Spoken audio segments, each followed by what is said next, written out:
जी नमस्कार, welcome to प्रेपमट। साथियों, आज एक पॉलिटी का अपन इंडियन पॉलिटी के टॉपिक पढ़ रहे हैं, Indian emergency powers. Short video देखेंगे, मात्र 2-3 मिनट के वीडियो में अपन जो भारत के राष्ट्रीय आपातकाल के जो पावर शक्ति दे रखी है उसको देखते हैं कि भारतीय संविधान में इसकी क्या व्यवस्था की गई है।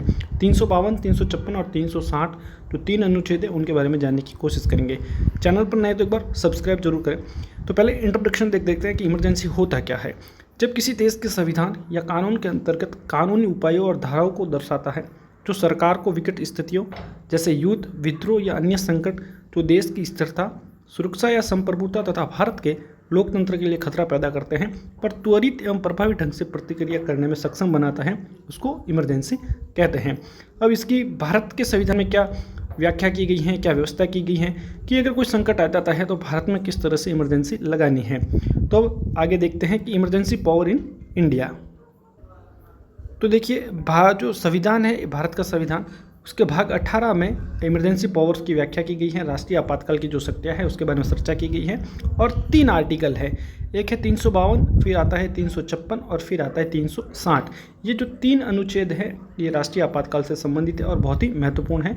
और ये जो है, अगर पूछा जाए कि इमरजेंसी पावर्स जो है ये किस देश के संविधान से लिया गया है, जो राष्ट्रीय आपातकाल की शक्तियाँ है ये लिया गया है जर्मनी के कॉन्स्टिट्यूशन से। ये ध्यान रखिएगा, बहुत ही इंपॉर्टेंट है। नेक्स्ट देखते हैं 3 जो मैं बता रहा हूँ, एक तो है 352 आर्टिकल, एक है 356 और एक है 360। जो ये 3 अनुच्छेद हैं ये परीक्षा की दृष्टि से बहुत ही महत्वपूर्ण है, कई बार सवाल पूछा गया है। तो ये टाइप ऑफ इमरजेंसी है जो भारत के संविधान में वर्णित है। जो आर्टिकल 352 है उसका संबंध राष्ट्रीय आपातकाल से है। 356 है जब राज्य में कोई सरकार चलाने में अपनी स्थिति में विफल हो जाती है तो राज्यपाल के आह्वान पर राज्य आपातकाल लगाया जाता है राष्ट्रपति के द्वारा। और उसके बाद 360 है वित्तीय आपातकाल, जो आज तक भारत में लगा भी नहीं है। अब उसके बारे में देखते हैं। आप चैनल पर नहीं तो एक बार जरूर सब्सक्राइब करें और हमारे जो प्लेलिस्ट है उसमें जाकर आप प्रत्येक टॉपिक वाइज टॉप 1 लाइनर देख सकते हैं। देखिए, जो आर्टिकल 352 है ये आपातकाल घोषित करने का राष्ट्रपति को अधिकार है। ये राष्ट्रपति इसको घोषित कर सकता है। और ये कब घोषित करेगा? जब राष्ट्रपति को आभास होता है कि देश या उसके किसी हिस्से की सुरक्षा युद्ध, बाहरी आक्रमण या सशस्त्र विद्रोह से खतरे में है तो इसको लगाया जाता है 352 को। तो ध्यान से समझिएगा, जब आभास होता है कि देश में किसी तरह की सुरक्षा युद्ध या बाहरी आक्रमण संबंधी आपातकाल है, कोई खतरा है, तभी इसका प्रयोग किया जाता है और यह राष्ट्रपति द्वारा लगाया जाता है। अनुच्छेद 20 और 21 को छोड़कर मौलिक अधिकार निलंबित कर दिए जाते हैं। ये राष्ट्रपति को पावर है तो 20 और 21 को इसमें निलंबित नहीं किया जाता है। अब ध्यान देखिएगा, जो 44वां संविधान संशोधन है वो आंतरिक अशांति के स्थान पर सशस्त्र विद्रोह शब्द जोड़ा गया है। बहुत ही इंपॉर्टेंट, वापस में बता रहा हूँ, 44वें संविधान संशोधन के द्वारा आंतरिक अशांति के स्थान पर सशस्त्र विद्रोह शब्द जोड़ा गया। देखते हैं इसकी अवधि और संसदीय प्रक्रिया क्या है। 352 की आपातकाल की घोषणा को जारी होने की तिथि से 1 माह के भीतर संसद के दोनों सदनों द्वारा अनुमोदित किया जाना चाहिए। दोनों सदनों द्वारा स्वीकृति दे दी जाती है तो आपातकाल 6 महीने तक जारी रहता है और हर 6 महीने में संसद की स्वीकृति से इसे अनिश्चित काल तक बढ़ाया जा सकता है। नेक्स्ट देखें कि आपातकाल का निरसन कैसे होता है। राष्ट्रपति किसी भी समय एक घोषणा करके इसको रद्द कर सकते हैं। ऐसी घोषणा के लिए संसदीय अनुमोदन की आवश्यकता नहीं होती है। लोकसभा साधारण बहुमत से आपातकाल को जारी रखने के लिए अस्वीकृति का प्रस्ताव पारित कर दे तो आपातकाल को हटाना ही होगा। ये मोस्ट इंपॉर्टेंट है। इंडियन प्लेलिस्ट में इंडियन हिस्ट्री के टॉप 1 लाइनर अपलोड कर दिए हैं टॉपिक वाइज। अब राष्ट्रीय आपातकाल भारत में 3 बार लगा है।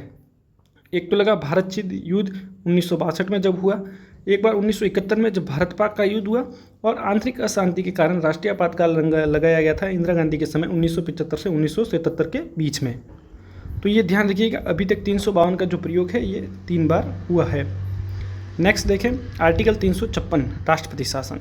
जब कोई राज्य संघ द्वारा दिए गए सभी निर्देशों का पालन करने में विफल होता है, कोई राज्य सरकार विफल हो जाती है नियमों को पालन करने में, तब वहाँ पर राष्ट्रपति शासन लगाया जाता है और इसमें संसद की मंजूरी आवश्यक है 2 महीने के भीतर। ये ध्यान रखिएगा।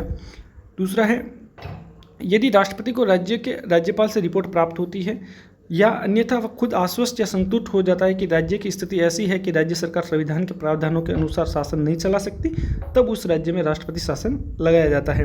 और जो इमरजेंसी पावर है इससे सवाल हमेशा पूछा जाता है। राष्ट्रपति शासन शुरू होने में 6 महीने की अवधि के लिए होता है। बाद में इसे हर 6 महीने में संसदीय मंजूरी के साथ 3 साल की अवधि के लिए बढ़ाया जा सकता है। इस पर थोड़ा विशेष ध्यान रखिएगा। अब वित्तीय आपातकाल की बात करते हैं, आर्टिकल 360 की। यह राष्ट्रपति को वित्तीय आपातकाल की घोषणा करने की अनुमति देता है यदि वह इस बात से संतुष्ट हो कि भारत या उसके किसी भाग में वित्तीय स्थिरता या ऋण को खतरा है, तभी 360 का प्रयोग किया जाता है। अब जो सेंट्रल गवर्नमेंट है, जो केंद्रीय सरकार, वो राज्यों के वित्तीय संसाधनों पर भी नियंत्रण प्राप्त हो जाता है तथा उनके उचित प्रबंधन के लिए निर्देश देने की शक्ति भी प्राप्त हो जाती है जब आर्टिकल 360 लगता है, यानी वित्तीय आपातकाल लगता है। अब आगे कुछ विशेष देखते हैं। वित्तीय आपातकाल की घोषणा को 2 माह के भीतर संसद के दोनों सदनों द्वारा अनुमोदित किया जाना चाहिए, वरना उद्घोषणा का प्रभाव समाप्त हो जाता है और राष्ट्रपति द्वारा किसी भी समय इसको रद्द किया जा सकता है, उसमें परिवर्तन भी किया जा सकता है। अब आपातकाल से संबंधित कुछ 352 से 360 तक के कुछ अनुच्छेद हैं, उनको विशेष ध्यान से देख लेते हैं। तो देखिएगा, 352 को अपन ने पढ़ा, ये आपातकाल की उद्घोषणा। 353 आपातकाल की उद्घोषणा का प्रभाव। फिर 354 है, जब आपातकाल की उद्घोषणा प्रवर्तन में है तब राजस्वों के वितरण संबंधी उपबंधों का लागू होना, आर्टिकल 354 के अनुसार। 355 के अनुसार बाह्य आक्रमण और आंतरिक अशांति से राज्यों की सुरक्षा करने का संघ का कर्तव्य।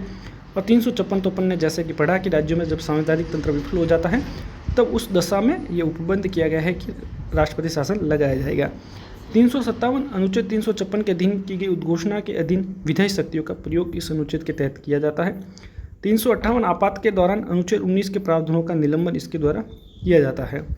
और 359 है, आपात के दौरान भाग 3 द्वारा प्रदत्त अधिकारों के प्रवर्तन का निलंबन करना। और आर्टिकल 360 है, वित्तीय आपातकाल के बारे में प्रावधान करना। तो ये थे इमरजेंसी पावर से जुड़े बहुत ही इंपॉर्टेंट, जो परीक्षा की दृष्टि से महत्वपूर्ण है। अपन ने 3 अनुच्छेद को पढ़ा, 352, 356 और 360। इसमें से सवाल हमेशा पूछा जाता है। चैनल पर नए तो एक बार फॉलो जरूर कीजिए। धन्यवाद, मिलते हैं अगले वीडियो के साथ।